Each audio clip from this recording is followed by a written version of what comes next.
Buenas tardes, compañeros. Buenas tardes, doctora en leyes Lidia Aurora López Núñez. Los saludo con mucho gusto. El día de hoy voy a tratar un asunto referente a llevar al control de la convencionalidad, no sin antes mencionarles que soy alumno de la UVEC, o sea, la Universidad Virtual del Estado de Guanajuato. Nací en 1959 y radico en la Ciudad de México, aunque mis antecedentes son del estado de Guanajuato, bellísimo estado. Bueno, como les dije, el reto 4 es cómo llevar a cabo el control de la convencionalidad.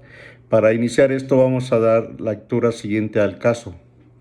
El 10 de junio de 1992 se registró el nacimiento de Rosaura Gómez López, quien hace 6 meses acudió ante el registro civil para solicitar la modificación de su acta de nacimiento, a fin de que ésta fuera acorde a su identidad sexo-genérica y se indicara que se trata de un hombre y que su nombre es Nicolás Gómez López. Como la autoridad del registro civil no respondió a su petición, Nicolás presentó un amparo indirecto contra la falta de respuesta. Dentro del juicio de amparo del registro civil rindió su informe y respondió a la solicitud de Nicolás, indicando que de acuerdo a la legislación local vigente en la entidad federativa, la modificación del acta de nacimiento que solicitó Nicolás debía ser tramitada ante autoridad judicial.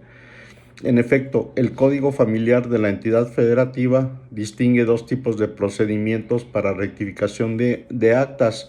Uno es el procedimiento judicial vía juicio especial oral para la adecuación o concordancia del sexo genérica en el acta de nacimiento, y dos es el procedimiento administrativo ante el registro civil para el cambio de apellidos en caso de reconocimiento voluntario de un hijo. Aquí surgen dos interrogantes muy importantes, muy interesantes más bien. ¿Qué harías si fueras juez de distrito y estuvieras conociendo del amparo indirecto? Primero, ¿negarías el amparo confirmando que el trámite debe realizarse por vía judicial? O dos, ¿concedes el amparo y ordenas al registro civil darle trámite a la solicitud? Bueno, vamos a comenzar. Como juez del distrito, es fundamental considerar los principios constitucionales y los derechos humanos aplicables, así como los precedentes judiciales relevantes en materia de identidad de género y rectificación de actas de nacimiento. Aquí están los pasos a considerar, que son los siguientes. Durante el análisis de la legislación y de los derechos humanos, la revisión de la legislación local y federal. Confirmar que la legislación local efectivamente exige un procedimiento judicial para la adecuación sexogenérica.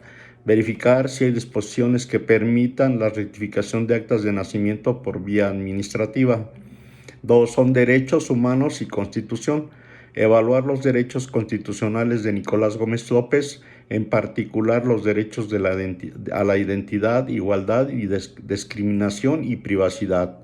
Considerar los tratados internacionales de derechos humanos ratificados por México que protegen el derecho a la identidad de género, como los principios de Yogyakarta. Los precedentes judiciales, examinar las resoluciones previas de la Suprema Corte de Justicia de la Nación respecto a casos similares, especialmente en materia de identidad de género y rectificación de actas de nacimiento.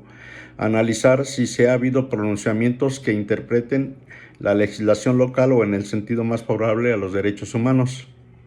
Ante esto podrían tomarse algunas decisiones, como podría ser A, negar el amparo confirmando que el trámite debe realizarse vía judicial. La justificación a eso sería: si la legislación local es clara y no permite margen para la interpretación administrativa y los procedimientos judiciales no han establecido la posibilidad de realizar el trámite administrativamente, se deberá respetar la normativa vigente. La negación del amparo no sería definitiva en términos de derechos de Nicolás, ya que aún podría acudir a la vía judicial para modificación de su acta. O B, Conceder el amparo y ordenar al registro civil dar trámite a la solicitud. La justificación de esto sería: si se determina que la exigencia de un trámite judicial es una carga desproporcionada que vulnera los derechos humanos de Nicolás, podrían interpretarse que en el registro civil deben aceptar y tramitar la solución administrativamente. En función de precedentes favorables y principios constitucionales de protección a la identidad de género, conceder el amparo podría ser un acto de protección judicial de los derechos humanos. La decisión final, tomando en cuenta lo anterior, mi decisión como juez de distrito sería conceder el amparo y ordenar al registro civil dar trámite a la solicitud, fundamentada en los siguientes puntos. Primero, principios constitucionales y derechos humanos.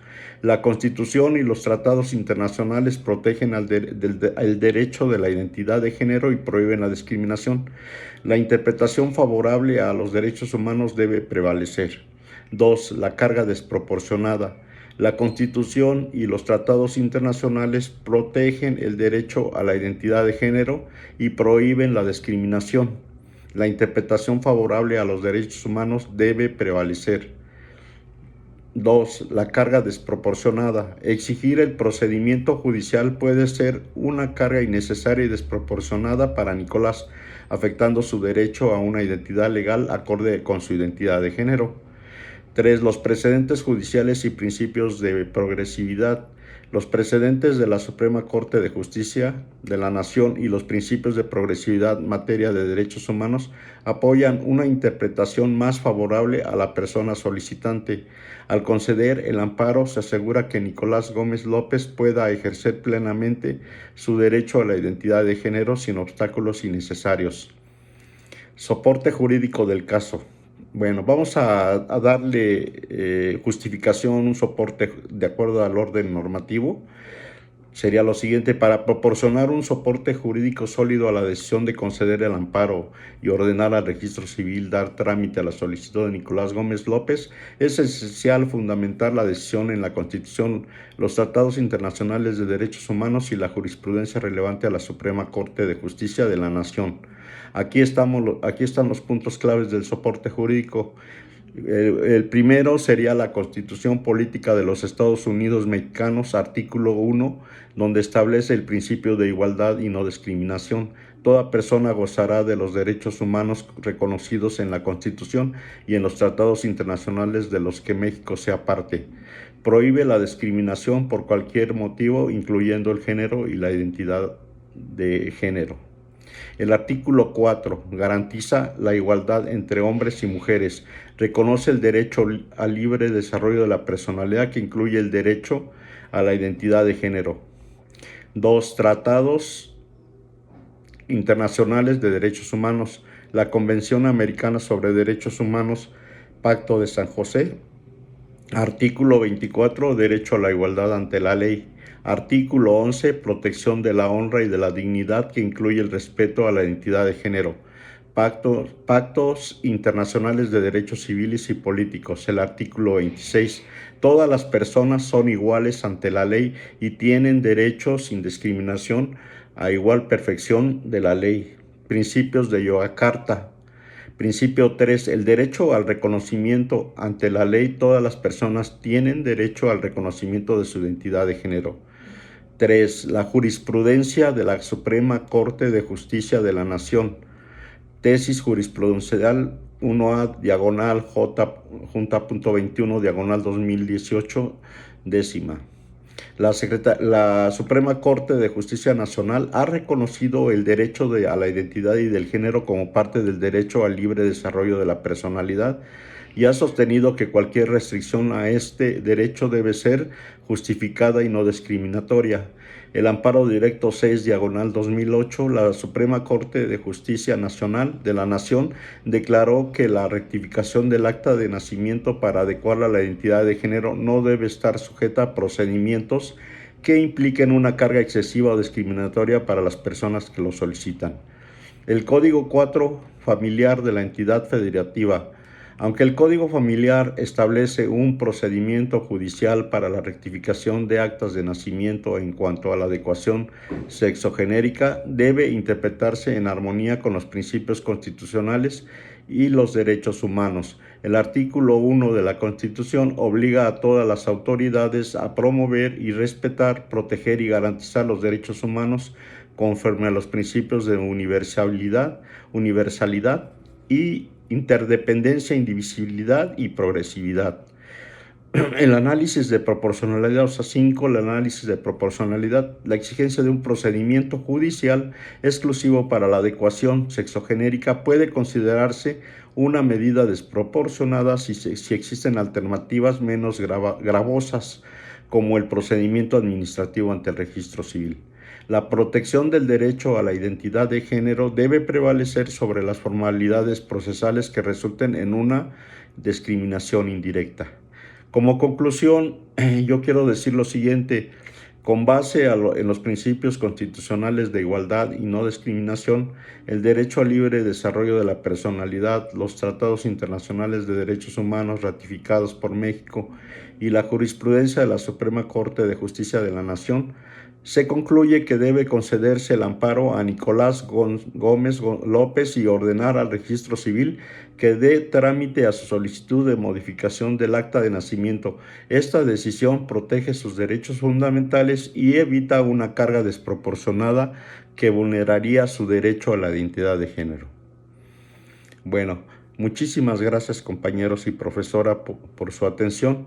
Espero que mi exposición haya sido de su agrado. De cualquier manera